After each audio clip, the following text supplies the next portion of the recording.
우리가 다음에 성소에 대해서 배울 때 또 말씀을 드리겠지만은 옛날 이스라엘 백성들이 성소를 다 완성했을 때에 하나님께서 성소의 모든 기구에 피와 기름을 바르라는 말씀을 하세요. 그리고 그 마지막에 대제사장에게, 제사장들에게 머리에 기름을 붓습니다. 올리브유죠. 그래서 그 기름이 대제사장의 수염을 타고 흘러내려서 옷깃까지 온몸을 다 적시고 내려오는 그런 광경을 우리가 상상할 수 있습니다.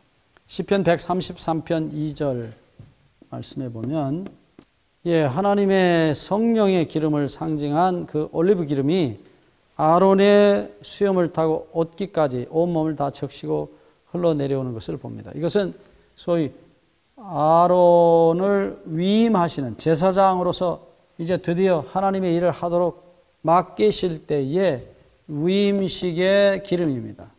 이제 정식으로 아론이 대제사장이 되는 모습이에요.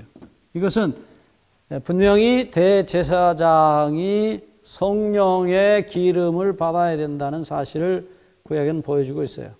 성령을 기름으로 나타낸 것입니다. 예수님께서 부활하신 다음에 40일 동안 제자들과 함께 계셨어요. 성경을 가르치셨습니다. 요즘 같으면 40일 신학이라고 할 수 있겠죠. 주님께서 구약에 자기에 관한 모든 기록들을 말씀하셨어요. 누가복음 24장 43절 44절에 보면 성경에 자기를 가르쳐 기록한 모든 말씀들을 가르치셨다고 말합니다. 그리고 하늘로 승천하십니다. 히브리서 4장 14절에 보면 그때에 우리 죄인을 대신해서 죄 없으신 의인이신 예수님 오직 한 분이십니다. 그분이 하나님 앞에 서셔요. 죄인은 설 수 없습니다. 어떻게 죄 없으신 하나님 앞에 죄 있는 사람이 서겠어요?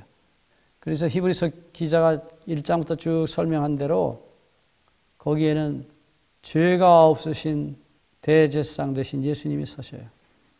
그런데 그 대제사장이 일을 할 수 있도록 이제 위임식 기름을 부었습니다. 정식으로.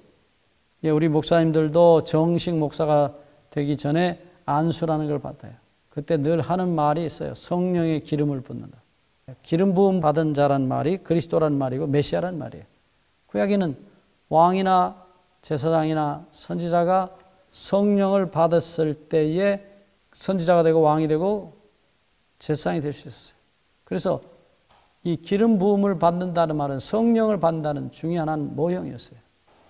어쨌든 이 성령의 기름이 부어졌을 때에 기름이 온몸을 적시고 발끝까지 내려가는 것입니다. 그런데 예수님이 하늘로 승천하셔서 10일 만에 드디어 진짜 성소가 정식으로 가동을 시작하는 그 예식, 그 표시로 예수님 머리에 성령의 기름이 부어지고 그의 몸된 교회에 예수님이 받으신 성령이 흘러내려오는 것, 이것을 우리가 흔히 오순절의 성령 강림이라고 말합니다. 오순절의 성령 강림은 옛날 대제사장이 그 머리에 기름을 부었을 때 몸 전체가 기름으로 덮였던 것처럼 그리스도의 몸된 교회에 성령이 임하신 것이에요. 곧 그것은 예수님이 드디어 대제사장의 이 일을 시작하신다는 표시였어요. 사람들이 오해하는 부분이 있어서 이 말씀을 드립니다. 고린도전서 12장을 보시면 이 성령의 기름 부음을 받은 교회가 다 몸이 다르다는 사실을 바울이 말씀하고 있어요. 그래서 성령께서, 다시 말하면 기름이 눈에도 코에도 입에도 다리에도 손에도 몸에도 다 내려오는 것처럼 성령께서 주시는 선물이 각각 다르다고 말씀하세요. 고린도전서 12장 4절부터 있는 말씀을 봅니다. 은사는 여러 가지나 성령은 같고 직임은 여러 가지나 주는 같으며 또 역사는 여러 가지나 모든 것을 모든 사람 가운데서 역사하시는 하나님은 같으니 각 사람에게 성령의 나타남을 주심은 유익하게 하려 하심이니라. 기름이 눈에도 코에도 입에도 흘러내린다는 것입니다. 그래서 이 하나님의 성령이 부어지실 때에 주시는 선물이 다 다른데 9절부터 보시죠. 8절부터 보시죠. 고린도전서 12장 8절. 어떤 이에게는 성령으로 말미암아 지혜의 말씀을, 어떤 이에게는 같은 성령을 따라 지식의 말씀을, 다른 이에게는 같은 성령으로 믿음을, 어떤 이에게는 한 성령으로 병 고치는 은사를, 어떤 이에게는 능력 행함을, 어떤 이에게는 예언함을, 어떤 이에게는 영들 분별함을, 다른 이에게는 각종 방언 말함을, 어떤 이에게는 방언을 통역함을 주시나니 이 모든 일은 같은 한 성령이 행하사 그 뜻대로 각 사람에게 나누어 주시느니라. 여러분, 여기서 분명히 바울이 선을 긋고 있습니다. 어떤 분들은 성령을 받으면 꼭 방언을 해야 된다. 방언을 하지 않으면 성령을 받은 증거가 아니다. 라는 말씀을 하신 분들이 계세요. 다시 바울의 말씀으로 돌아갑니다. 28절입니다. 고린도전서 12장 28절. 하나님이 교회 중에 몇을 세우셨으니 첫째는 사도요, 둘째는 선지자요, 셋째는 교사요, 그 다음은 능력이요, 그 다음은 병 고치는 은사와 서로 돕는 것과 다스리는 것과 각종 방언을 하는 것이라. 29절. 다 사도겠느냐, 다 선지자겠느냐, 다 교사이겠느냐, 다 능력을 행하는 자이겠느냐, 다 병 고치는 은사를 가진 자이겠느냐, 다 방언을 말하는 자이겠느냐, 다 통역하는 자이겠느냐.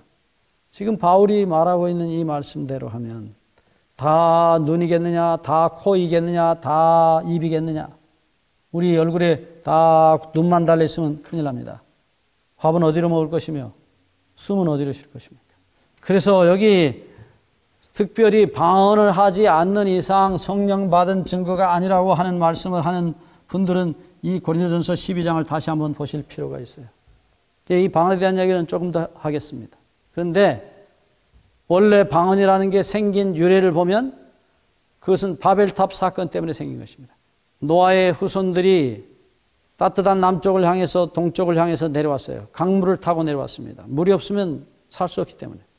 터키 북쪽에 있는 아라랏 산에서 노아 방주가 내린 그 산에서부터 물을 따라 내려왔는데 성경에는 동방이라고 되어 있는데 동쪽이 아니고 동남쪽이에요. 어쨌든 내려옵니다. 유프라데스 강을 타고 내려와요. 그때만 해도 홍수가 지나서 얼마 되지 않았기 때문에 아마 그 땅이 위에서 밀려온 흙들에 의해서 아마 비옥한 땅이었을 거라고 생각돼요. 농사도 짓고 물을 먹어야 되니까.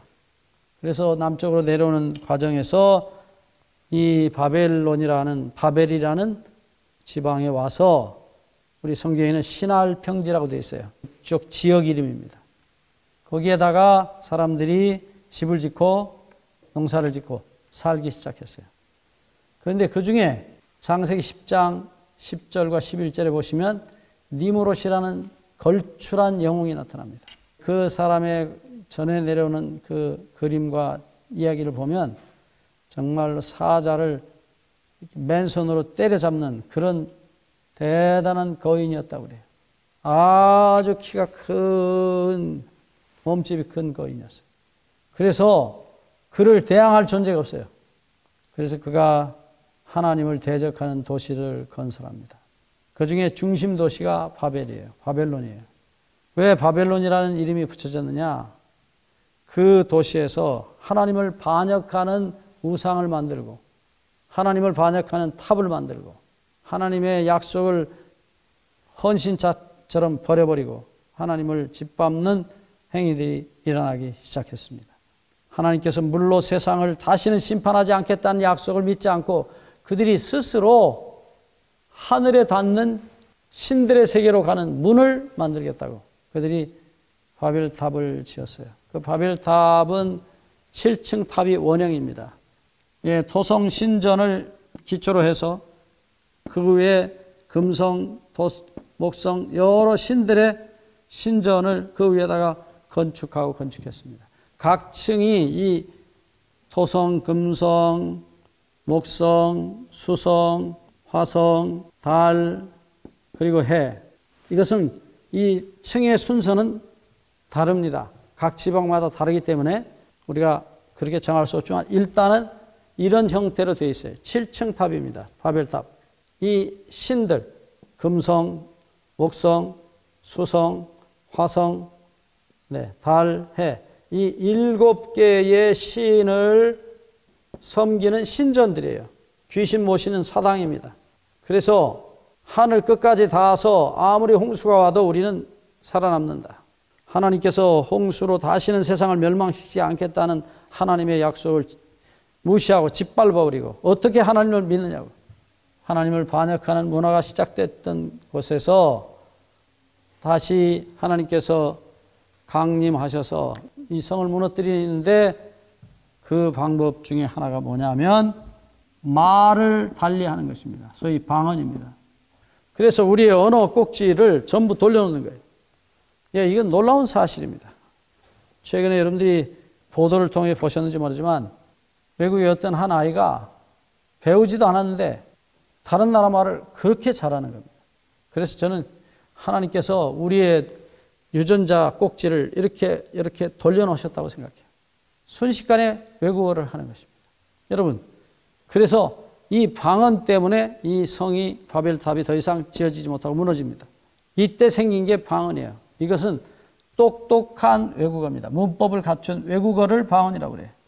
각 나라 방언이 따로 있어요. 이걸 방언이라고 말하는데 이 방언이 아닌 이상한 다른 방언이 오늘 교회 안에 존재합니다. 이 이야기는 다음 시간에 계속하겠습니다.